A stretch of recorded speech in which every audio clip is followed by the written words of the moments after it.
سلامونه وخت مو په خیر تاسې ته له زیر نیوز سدرویش څخه د نن ورځې د مهمو خبرونو ټولګي ته راغلاست ویو. نن پنجشنبه ده د 1404 هجري لمریز کال د زمري درویشتمه چې د 2015 زیږدیز کال د اګست له 14 سره برابره ده. زه شبنم وزیری یم او تاسې ته له زیر نیوز سدرویش څخه د هیواد او نړۍ مهم خبرونه وړاندې کوم، خو په سر کې د مهمو خبرونو سرټکي. په افغانستان کې د جاپان سفیر ماموریت پای ته ورسید. د اسلامي امارت بهرنیو چارو وزارت ویلي چې په افغانستان کې د جاپان سفیر تاکایوشي کورمایا ماموریت پای ته ورسید. د هرات ولایت د پاشدان اوبو بند پرانیستل کېدل.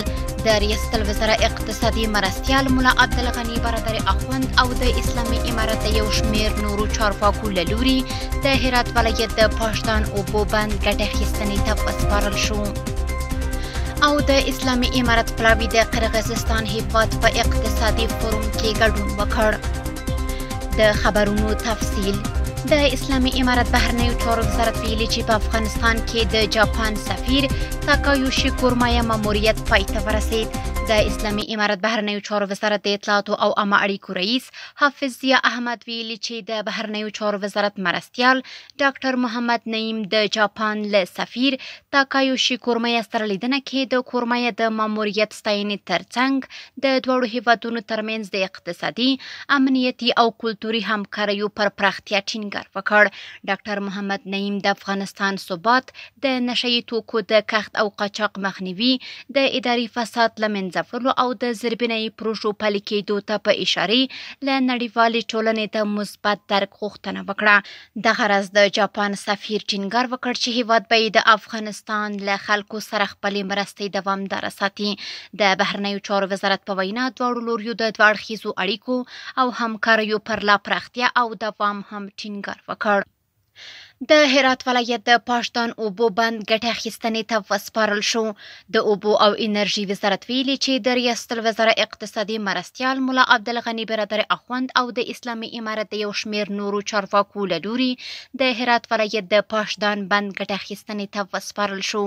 د یاد بند د پرانیستي په مراسمو کې د ریاست الوزرا اقتصادي مرستیال ملا عبدالغني برادر اخوند وویل چې د هیواد د فتحې د 4مې کلیزې په درشل کې د پاشدان بند د جوړولو ژمنه پوره کړه او په وینا یې د افغانستان اسلامي امارت اقتصاد محوره پالیسي لري او لا به دوام کوي.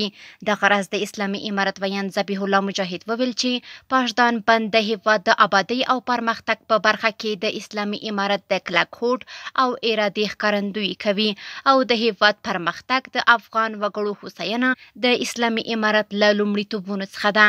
د اوبو او انرژي وزارت ویاند ملا عبداللطیف منصور هم د یاد بند د پرانیستي په مراسمو کې وویل چې پاشدان د اوبو بند د 119 میلیونه ډالرو په لګښت د هیواد په ملي بودیجه جوړ شو او په هغه کې به شاوخوا 450 میلیون متر مکعب اوبه ذخیره، 14,000 هکټاره ځمکه خړوبه او شاوخوا 2 میګا واټه برېښنا به تولید کړي. د اسلامي امارت پلاوی د قرغیزستان هیواد په اقتصادي فورم کې ګډون وکړ.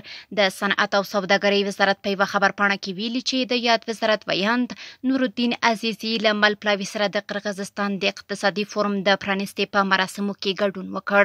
خبرپاڼه کې راغلي چې سرپرست وزیر د یاد فورم ترڅنګ د قرغیزستان له لوري له جوړ شوي نندارتون څخه هم لیدنه وکړه. یونیسف وایي چې په افغانستان کې شاوخوا 4 میلیونه ماشومان له ښوونځي او زده کړو بې برخې دي. د ماشومانو د ملاتړ صندوق یا یونیسف وایي چې ډیری یې د ښوونځي د ودانیو، خوندي اوبو، پاکو تشنابونو او مسلکي ښوونکو په ځانګړې توګه ښځینه ښوونکو د نشتوالي له امله نشي تللی.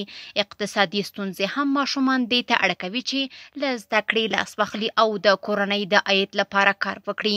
یونیسف په خپل راپور کې وایي چې د جاپان او کوریا هیوادونو په ملاتړ یونیسف په افغانستان کې د ګڼو ولایتونو ښوونکي او د ښوونکو روزونکي وروزل چې په دې روزنه کې د تدریسي لارو ښه والی، د درس پلان جوړونه، ټولګیز مدیریت، ټول شموله زده کړه او د لوست او شمېر لومړنۍ وړتیاوې شاملې وي.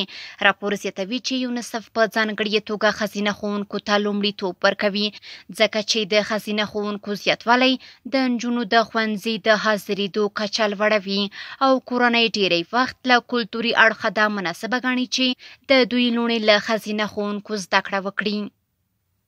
کورني خبرونه هم دومره وو. د نړیوالو او سپورټي خبرونو لپاره زموږ پاڼې وڅارئ په خپل رسنیو باندې فیسبوک، انسټاګرام، ایکس یا پخوانی ټویټر، یوټیوب او ټیک ټاک زموږ خپرونې خوښې او موږ تعقیب کړئ.